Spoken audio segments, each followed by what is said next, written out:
When they are courageous, they are going to advocate for themselves. When they are courageous, they are going to make wise choices. When they are courageous, they are going to stand up for what they believe in. When they're kind, they're going to treat themselves with respect. When they are kind, they're going to treat others with respect. When they are kind, they are going to change the world. I really believe that. It has taken on new meaning. The kids see it now. It's always been words that I've said, right? Like every single day in my morning messages, I tell the kids to have courage and be kind. So that's something that they hear every day. But now we have more strategic lessons around it. When I'm doing different things like our monthly character traits or our different character trait award assemblies, we talk about it and there's intention behind the words. So when I start to see like an uptick in behaviors or an uptick in something going on, even if it's just the weather changes, because when it gets windy, the kids get a little wild, I will take a step back and start having a conversation around like, what does our owl say? What are, you guys see the pencils in the hallway? What does that say?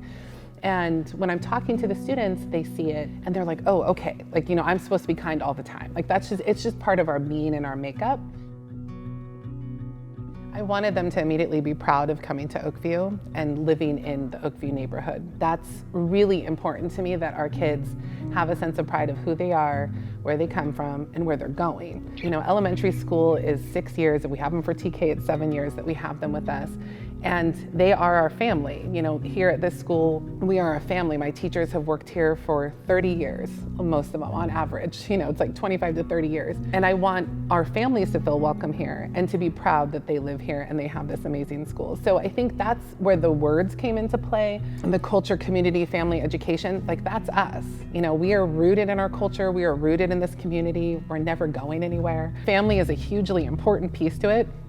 And then education's kind of like that umbrella, right? Let's just kind of like tie it all up in a nice bow so they can go on and be successful, mighty owls, not just owls anymore.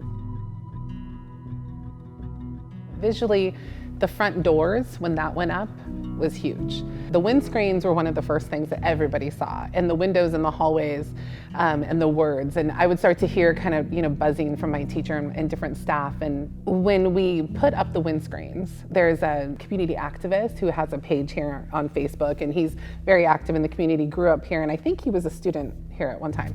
But he took pictures of everything as it went up and posted it. And it got a ton of feedback just from the community there. And I think there's a sense of pride, when they drive up to the school, when they walk up to the school and they see it, it's like, this is, like, it looks nice. I got some feedback from some other teachers and other staff at other schools that I've worked at that said, who did you use? Like, we want to do that at our school too, so that was really cool.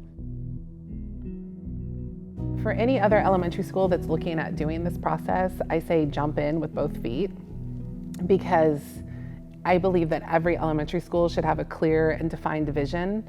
I believe that every elementary school should be laying down a strong foundation. I believe every elementary school should believe in the work that they're doing, and doing the branding, having all of the community buy-in, understanding your vision and your focus will only create more purpose and intention in our work. So if we have that purpose and intention and that drive and that focus, that elevates you from another school that doesn't.